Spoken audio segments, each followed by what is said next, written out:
Oh, so everybody, it is day 195. The date is the 16th of the 5th, 2018. We're not going to talk about day 194.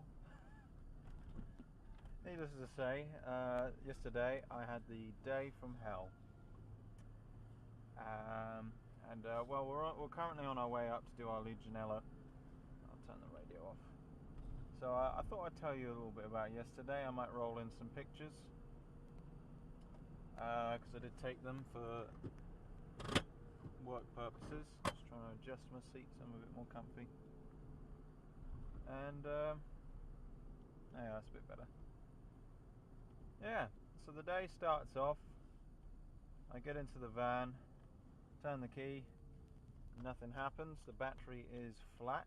Oh, that's good. That's very good, isn't it?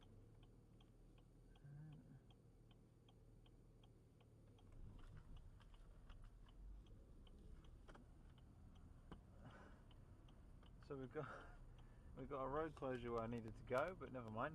Yeah, so the van's flat yesterday morning, but I figure, okay, I'll go out in my car, even though the front two tyres, one of them's blistered and the other one is bald. So, I shouldn't be driving around in it, and it's actually booked in to go into the garage this evening. But of course, these things always happen, before and not after your spare vehicle is sorted. Which is why I'm in this today. I mean, believe it or not, I don't actually own a Land Rover. This is my mother's car that she's kindly lent me. Because she didn't think it would be a good idea to drive in a dodgy Citroen all the way to bloody Birmingham.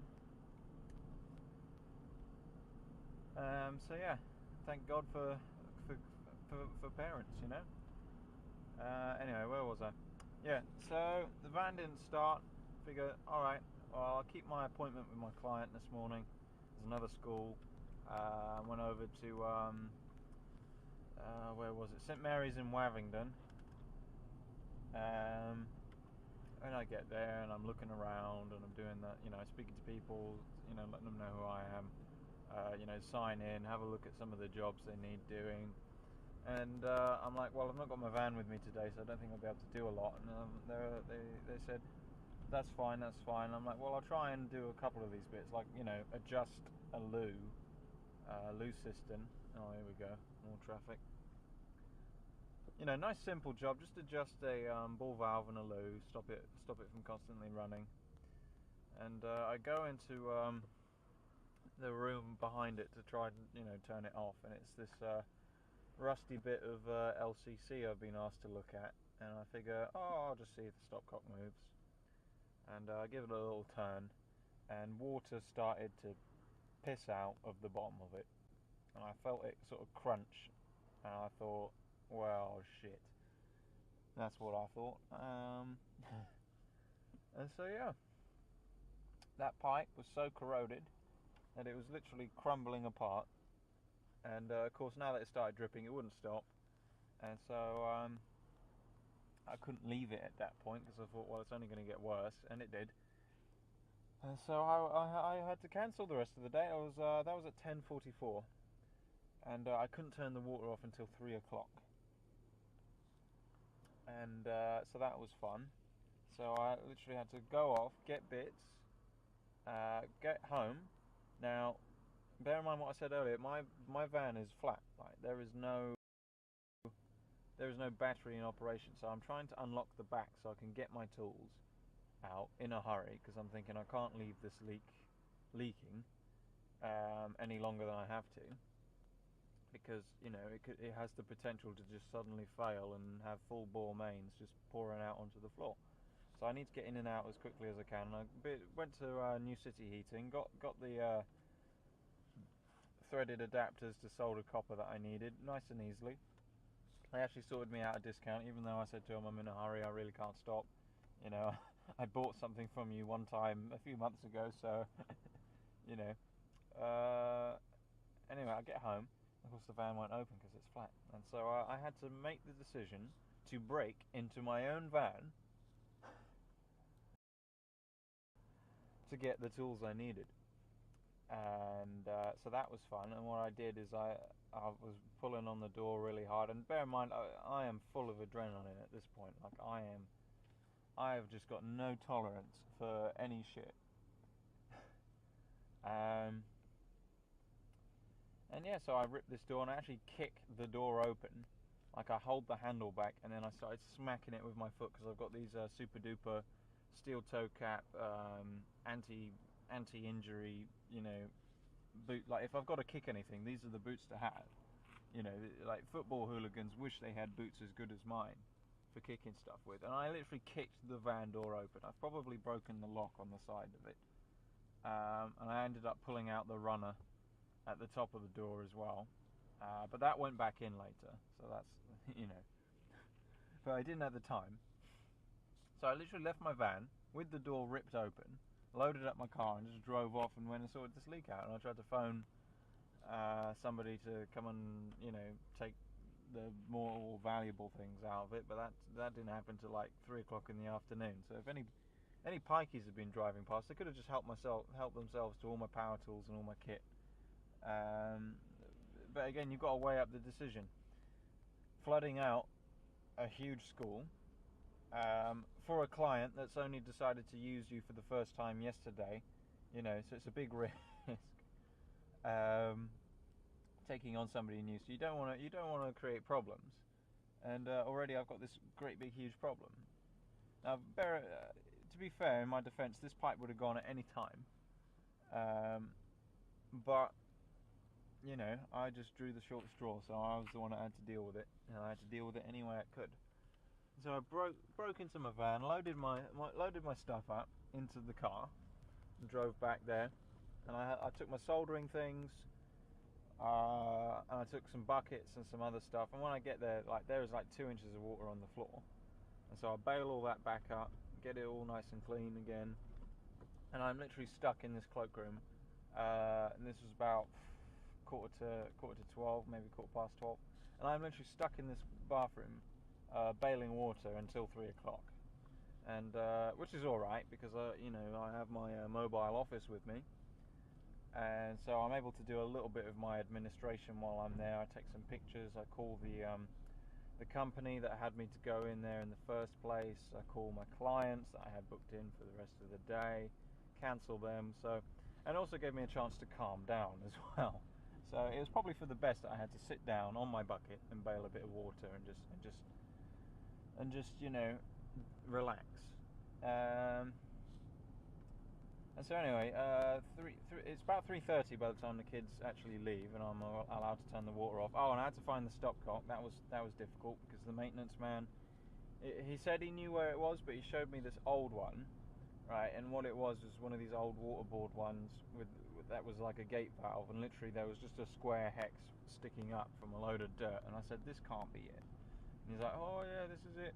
And I said, you sure it's not this big manhole cover? And he's like, no, that's the drains. And I'm like, well, sometimes they do put the water meters in these big ones, because the old style waterboard water meter lids from the waterboard, they used to have these big concrete things that they dropped in there and put the meter in that, so you have plenty of room to work on it if you needed to or whatever. Not that I should be touching it, but sometimes it does happen if someone's leaking and pissing out, but anyway, so we eventually find that the secretary said, a very nice lady who I was dealing with, she said, oh, I think when they had the kitchen done, they did turn it off from out there, maybe you should check again. And he's like, oh, okay. And so he took me down again, and I said, well, it is this one then. And so we opened that up, and yeah, so we found the stopcock.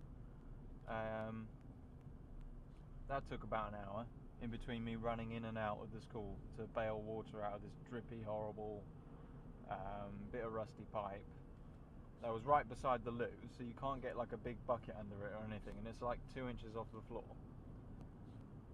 And so 3:30 rolls around, all the kids are finally gone. There's like a dance class going on, but I ask them, look, we've got to do this. This is going to take me at least an hour. It's not a quick job, so I need to start as soon as I can. And they're like, so we get the water switched off, and anyway, I cut the leaking part of the pipe off because it goes through a little dividing wall, and so I cut the end of it off that's connected to the stopcock. So I'm just left with just a long bit of pipe I can turn out of the fitting. And because the fitting is so close to the floor and so close to the wall, I can't get very big Stilsons in on it. All I can get is like a pair of like little 8-inch Stilsons on it. And this is 3/4 pipe that's made in with hemp and paste and Boss White, and it's been in there since like 1958 or whenever it was they piped that place up. And so, you know what? It was a little bit difficult to turn. And like I was turning it and turning it. I was jumping up and down on Stilsons. I was hitting them with a hammer. Tried getting my big Stilsons in there. Again, I'll roll in a picture to explain a little bit better. But like this pipe is really close to the wall, so that you can't get the bigger ones in there at any rate. And it's not turning. And I'm thinking, you know, and it's starting to flatten a little bit. And I'm like, oh my god, you know, this is the end. You know, if I can't get this sorted out, you know, because then the water can't go back on. And not only does the stopcock isolate that school, it also isolates the nursery school next door. So like, you know, this is really well and truly the end, you know, if I can't get this to turn. And I'm hitting it and I'm hitting it, and I must have been there for an hour just swinging this hammer. And I put a little Sharpie mark on it, and I got my knife and cut out some of the hemp that I could, just to help me along, and I put my Sharpie line on it just so I could see if it was turning or not. And eventually, after like an hour of just sweat and just sweat, because it's quite hot in the school. I mean, it was like 20 degrees outside, and in this school with the heating going, it's like 30, or at least it feels like 30 when you're swinging a hammer. And it does eventually start to budge, but oh my god, it must have taken me about an hour to undo that pipe. And then got my adapters. Now I bought a 3/4 one and a 1-inch one because I thought it's going to be the wrong size if I buy just one. And it was a 3/4 one, which is what I thought it was, but if I had only bought the 3/4 one, it would have turned out to be inch thread.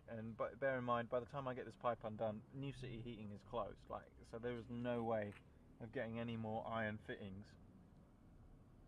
So yeah, so I made a good call there, which was all right. It's the first good call I made of the day. I don't know what that email was. It just said APHC. I hope they're not saying that my course is cancelled as I'm driving to it, because I will be very vexed. Oh shit, I was going to get diesel as well. See, I'm busy talking to you guys about my horrific trial by fire, and I missed out on my diesel, so we'll have to see if we can find some. I'm pretty sure there is a petrol station on this road, so we should be able to get some. But anyway, I unwind this, and all the time water is just dribbling out everywhere, and I'm like up to my knees in water again, and I am soaked as well. And obviously I can't solder it in there, so I had to take the fitting, I had to stand it up on all my heatproof mats on the soggy floor and solder it there. And I asked the guys to turn the smoke alarm off, and he actually did, so that's alright. Because I thought, I'm buggered if I'm going to run through the school another time. And we wind it in there. I make my 22 stopcock on the end, and we switch the water on. And by this point, it's about 5 o'clock, 5:30. I don't even remember. It was pretty late. Yeah, so all the water's back on, no problems, and here we are the following morning. I'm on my way to Birmingham. And I spoke to the headmistress of the school, explained to her what the situation was. I showed her the offending article of pipework that was the problem.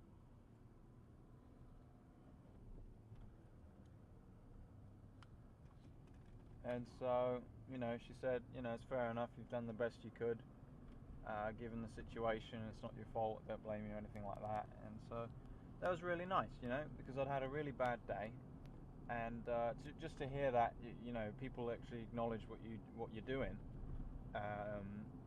is just, well, it's the best thing really. It's the best possible thing you can hear in that scenario. And you know, it just goes to show a little bit of effort goes a long way, and a lot of effort does go a long way as well. And so I hope I'm still in with this maintenance company. We'll find out. I did message them to say that it was all done, the water was all back on, and there's no problems. Obviously they've lost the use of 2 loos, but she said in the grand scheme of things, this is the headmistress again, she said in the grand scheme of things it is not a big problem. So yeah, I think we're doing all right. Time will tell if we get any more job sheets through. And she did actually book me to come back in during the half term and do some more of the work and repipe up where we were and some of that. So I'll probably be able to video that for you guys, because there'll be no kids there. So I might tape that to show you guys what I did.